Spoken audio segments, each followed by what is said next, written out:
yet another exciting episode of the Top Innovator Series. This is where we dive into proven leadership ideas, game-changing strategies, and of course the brilliant minds behind them. My name is Joseph Martens, and I'm thrilled to introduce our guest today. With us today is Steven Cramer.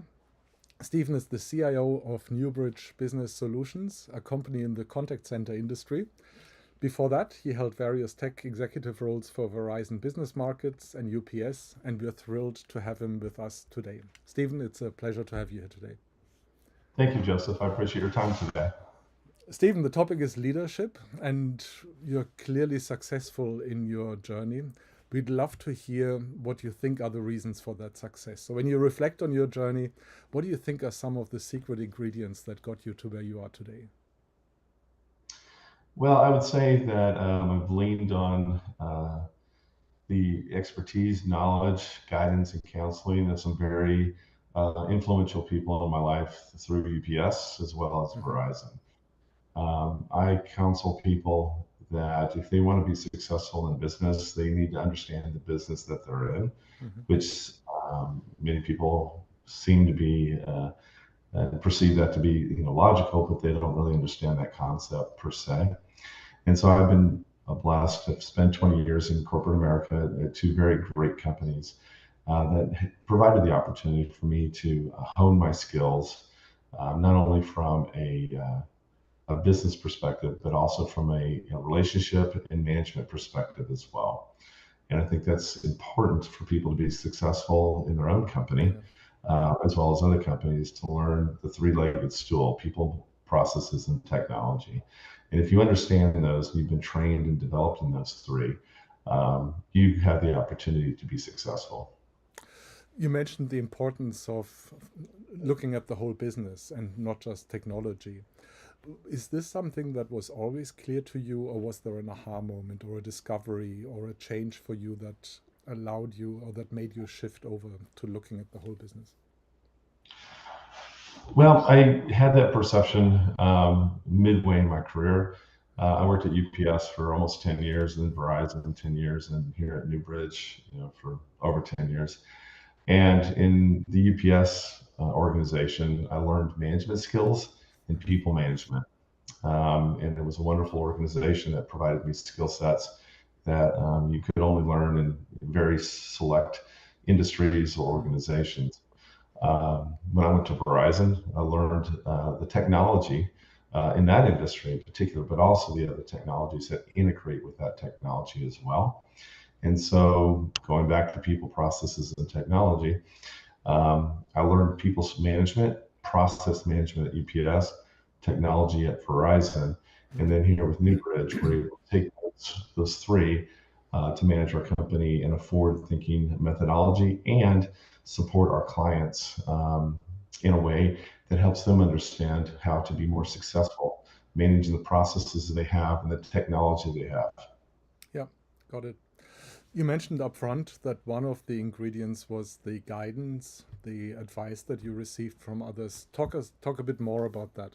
What was some advice that you got from trusted advisors or mentors that really stuck with you, that you're still holding dear to your heart? Well, the first advice I had, which is humorous, and so it's an anecdote. That was the first day in general offices at UPS, and I'm wearing a tie and a suit. And I was given a mentor. So that's a very important point. I think mentorship is very important for new management individuals to be guided and down the proper path on how to be successful within a corporation. Because otherwise they learn through failure, right? So why not have someone learn through success? And a funny anecdote that I always talk about is I had a gentleman. His name was CD, which stood for Clarence Doyle, and it was kind of the boy named Sue conversation from Johnny Cash, right? And so he was assigned to me, and then the next morning, 8 o'clock in the morning, I see him. Well, actually 7:30, because he told me to be at work at 7:30, so I was there at 7 o'clock, and so he said, meet me right here in front of my office at 11:30 for lunch. So I asked him, I said, well, why are we going to lunch at 11:30? I usually go to lunch at 12:30. He goes, well, That's an interesting question. I'll teach you the first thing about corporate America. This is your first lesson. You and I are going to go to lunch at 11:30, and you're right. Everyone else is going to go to lunch at 12:30. So when we're at lunch, we're at the restaurant. The waitress we will be the only one that the waitress will pay attention to because we're the only ones there. We're going to eat our lunch, and we're going to come back to the office at 12:30 when everybody else is leaving. So we'll have 1 hour between 11:30 and 12:30 to ourselves. We'll have another hour between 12:30 and 1:30 to ourselves. We'll have 2 hours in this day to be able to get work done on our own without people bothering us. And he goes, that's how you manage corporate America. That's fantastic. That is So that fantastic. was my first lesson. But from there, it was people management, HR skills, communication, negotiation skills, if you will. And I learned some really great skills within the UPS. It was difficult, and as a young man in my 20s, but it was very, very beneficial to me throughout my entire career. When I moved on into Verizon, I was able to apply those skills within domestic wireless, and then also with the international division of Verizon International, running the Puerto Rican market out of the Caribbean. I was gone there for 4.5 years. Talk to us maybe some more about advice. Let me look at a different kind of advice. What did someone share with you? Again, any trusted advisor or someone who was on your journey. They shared it with you, and at first you thought this makes no sense. I'm not going to do this. This seems stupid. This no way, right? And at a later point, you realized, maybe there was something to it. Yeah, I guess maybe from a high level, the best, observational advice that I was given is don't focus on just your goals, focus on your departmental goals. And, then your goals will come to fruition through that process. And what I learned and to be successful and which helped me move up the ranks was being a team player, number one, but also making sure that my goals benefited the team as a whole. I would say that when you talk to other departments, which I made a concerted effort to do when I was at Verizon, talk to other departments, other people that supported my team or I supported their teams, working together to meet their objectives, which subsequently helped me achieve my objectives as well. And I think, to maybe the question you have here on the side, which is, why do organizations seem to be so siloed?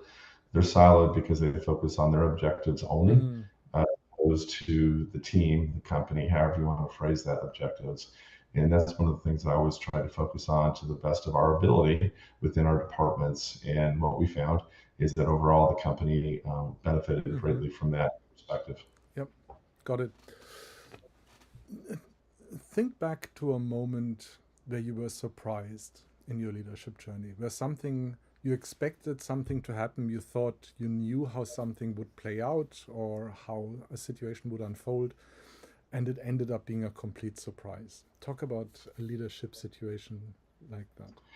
So my degree is in international business, and my boss at the time, when I was at Verizon, I lived in Houston, came to me and he said, the last couple of years, you've wanted to get into Verizon's international division because of your background and your degree. I said, yes. He goes, well, I have a friend who just took the president's position down in Puerto Rico. We just purchased the phone company down there, the wireless and the landline, and she needs some help. And would you go down there for 3 months and help them out? I said, I'd be more than happy to. And he said, but you have to come back because I need you here after that. So you're not staying permanently. It's just an assignment, a project. I said, great. So I went down there, and the organization had been owned by the government for, I don't know, 50 some years. And people can make the argument one way or the other. It doesn't matter what state, what entity, if it's owned by the government for 50 years, probably things aren't as efficient as they could be. And as well as you probably have individuals who are very astute that have not been developed as much as they should be as well, and it's not their fault. So one of the surprising things that I found is when I went down there, I worked very hard with the team down there, And the team was an amazing group of individuals who had amazing skills and had a great perspective on how to make their department and their company better. And working together with that team, we made an amazing organization with great results. We won the President's Award for the Caribbean market for our activities. We got letters from clients that they had never seen before in that department, thanking our department for their support and helping them resolve billing issues and things like this that had been going on for years. So it was an exciting opportunity to work with a great group of individuals who are very talented, very intelligent, and very knowledgeable. They had just not been enabled to be successful as much as they could have been. Yeah, great story. It talks a lot about assumptions, understandable assumptions that we make, right, and how they may not always be accurate. Now, we talked about your past leadership journey. I'd like to take a look at today, Steven. And again, not a question about companies or positions. It's really about your leadership journey. When you look at where you are today, what's an area that you're focusing on in your growth? What's an area where you feel there is room to grow, there is room to improve? For myself personally, or from the company? Yep, for you. For myself personally, I think that it's always like this conversation today on YouTube is a opportunity for me to expand my horizons as well. So I think, conversations with people to enable others to benefit from, people's, history, corporately speaking, business wise, I think is the journey conversation is beneficial for people. I think just like I learned from mentors, I think these are opportunities for other people to see or have insights on other people's careers and understand it is a journey. It is a process. And you have to go through that process and that journey to understand and develop yourselves. Yes, you can read books and you can go to seminars, but going through that process with a good organization and good leadership that wants to mentor and support you is extremely important. I find a very good friend of mine out in Texas. He works for a very large energy company. He and I have a very similar perspective. You surround yourself with very intelligent people who have good perspective and have good attitudes and good personalities, and you can do a lot of things. You can train people on you can train people in the industry, you can train people on systems, but if they don't have the right attitude and they don't have the right intellect, you may or may not be successful. So I find, and I tell people, I have staffing companies that call me all the time. And I said, look, I have no interest. I appreciate your call, but I have no interest. And they go, why is that? I said, I only hire people that I had known for 3 to 5 years. And if I don't know them for 3 to 5 years, I have no interest. And he's, well, how do you grow your company? I know a lot of people. And so with that being the case, that process of knowing them for X number of years gives me the ability to learn their personality, learn their skill set, learn their temperament, and understand how they could fit into the organization effectively. And so our organization literally is a group of friends, all working together for the same goal. That's a really neat way of putting it. It's a group of friends. I like that. That's going to stick with me. I also like the intentionality of putting people into your circles, right? Finding the right people or getting in touch with all the different people. Do you have any kind of, it probably sounds too analytical now, or maybe too constructed, some kind of rubric, or how do you make sure that you meet a wide enough range of people? I think that's what I'm trying to ask. Well, I try to make a concerted effort to meet 10 new people a week, whether it's online or in person. And so do the math on that for 17 years. Wow. Okay. That's impressive. Okay, now let's take a quick peek into the future. And I know we don't have a perfect crystal ball. I know we're speculating. If we were to have this conversation in 3 years again, or in 5 years, and we were to talk about leadership again, what do you think might have changed about your perspective on leadership then? What do you think might be different then if we have the conversation then, looking back over the past years? I think from a leadership perspective, people are consistent on how they receive information, receive guidance, and apply it, right? I think what will change in the next 5 years is the technology that supports that conversation and how we interact with each other in the future. We could talk more about AI, but I think AI is going to be a supporting factor for employees in many aspects. And I think the mentorship of people within your organization will be even more important than it is today. If you look at the hiring process we have today globally, not any one country or one company, people have a resume that's out there. HR sees the resume. They put them through an interview process, then they hire the person. Then they put them into a position in a department. And that department is then responsible to develop that person to some level, right? Whether that happens or not is debatable, is a conversation. I would tell you 90% of the time, there is no guidance. People learn through failure. Yeah. And that's probably not the best way to develop people. Why not? I make this argument all the time.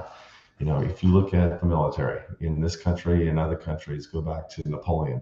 Napoleon perfected, the mentorship process within the military of training and repetitive training so that people knew exactly what to do and they knew exactly what was expected of them to be successful. And not to say that you have to be that rigid. I'm not implying that.